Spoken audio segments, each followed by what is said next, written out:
Ilagay mo lamang ito sa loob ng iyong damit at lagi kanyang maaalala.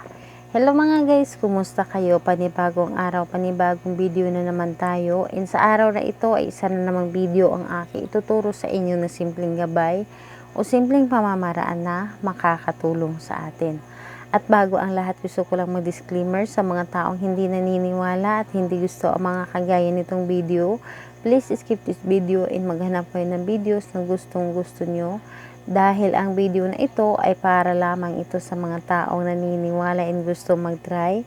At ngayon ituturo ko sa inyo itong isang spell na ilagay mo lamang sa loob ng inyong damit. So pwede itong gawin sa babae to babae and lalaki to lalaki. Pwede rin ito sa magkalapit at magka-LDR. So, sa materyales ay sobrang napakasimple lamang. Simpleng-simple lamang ang materyales and kailangan lamang natin dito din ng inyong tiwala. Tiwala, paniniwala at wala ka pong pagdududa sa inyong mga ginagawa. Dapat po talaga ay hindi ka nagdududa sa inyong mga ginagawang spell upang mas mabilis mo itong mapagana. Sa mga nagtatanong bakit kayo nababalisa, bakit kayo yung parang natatamaan sa inyong ginagawa, huwag ninyong hayaan na kayo yung obsessed sa inyong target.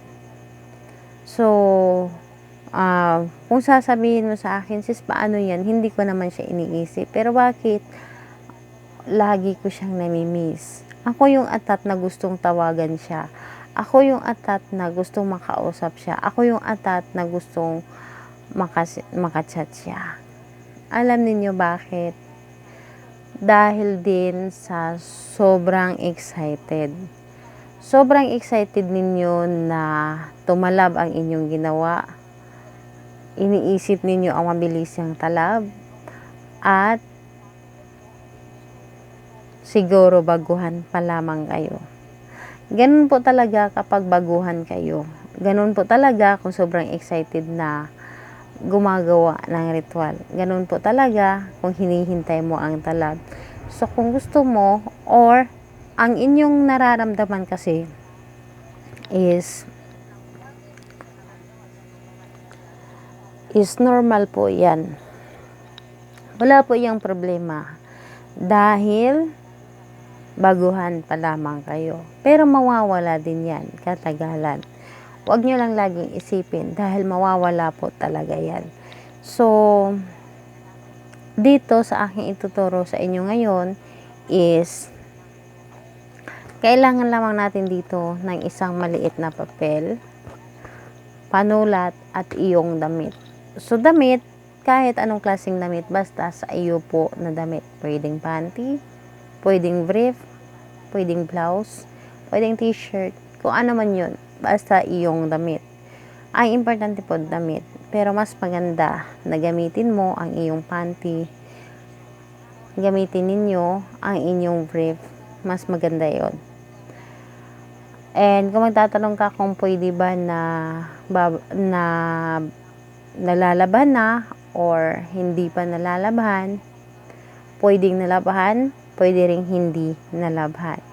So, ayun, pwede rin ito sa mga LDR. So, ngayon, kapag ready na yung materials na sa mga nasambit ko, is pwede mo nang umpisahan ang paggawa ng ritual. So, ang unang-una mong gawin is isulat mo lamang ng 3 beses yung kanyang pangalan ni target ng 3 beses. Isulat mo ng 3 beses. At sa likod ay isulat mo dito ang maaalala mo ako lagi. So, ayan, isulat mo dito, maaalala mo ako lagi. So, 3 beses po yun. 3 beses dito yung pangalan niya at apelyido at 3 beses rin yung nakasulat na maaalala mo ako lagi. So, ayun, kapag naisulat mo na ito,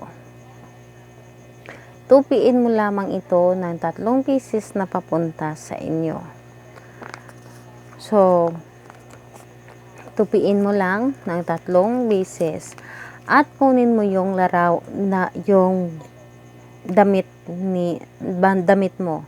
Sa iyo po ha, hindi kay partner o sa iyong target.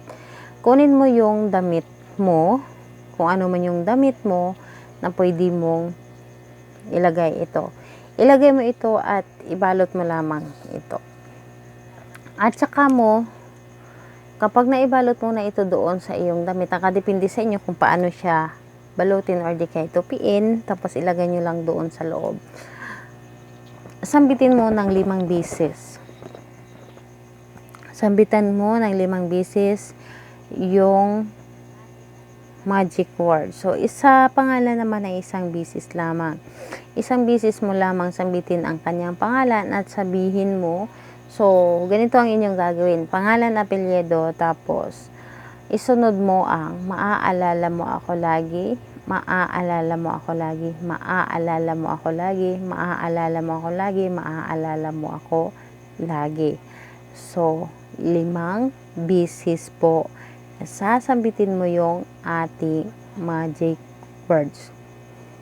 So, ayun, kapag nasambit mo na yun, yung damit mo na pinaglagyan mo nito ay ilagay mo sa loob ng inyong cabinet. So, ilagay mo siya doon sa loob ng inyong cabinet at hayaan mo siya doon hanggang maramdaman mo ang talab. Kapag naramdaman mo na ang talab, pwede mo na itong kunin ang papel na ito at sunugin mo. Sunugin mo na may lakas na paniniwala. Hindi mo siya pwedeng kunin kapag hindi mo pa nararamdaman ang kanyang talab. So, gawin ito sa araw ng Tuesday and Friday. So, Tuesday and Friday po, kahit anong oras, pwede mo siyang gawin. Basta Tuesday and Friday. And laging tatandaan, wag ninyong hihintayin ang mabilisang talab. Wag ninyong hihintayin ang at wag niyo rin ipagsasabi kahit kanino. Ang importante po na ikaw lamang ang nakakaalam sa inyong mga ginagawa. Dahil kapag sinasabi ninyo ito or pinagsasabi ninyo ito, posible itong makontra ang inyong ginawa. And huwag ninyong hayaan din na ma-obsess kayo sa inyong partner. Dapat marunong tayo mag-control sa ating sarili at dapat na positive tayo lagi. Kung may mga katanungan kayo, i-comment nyo talaga sa baba upang ma-replyan ko kayo. Bye bye everyone. God bless us all.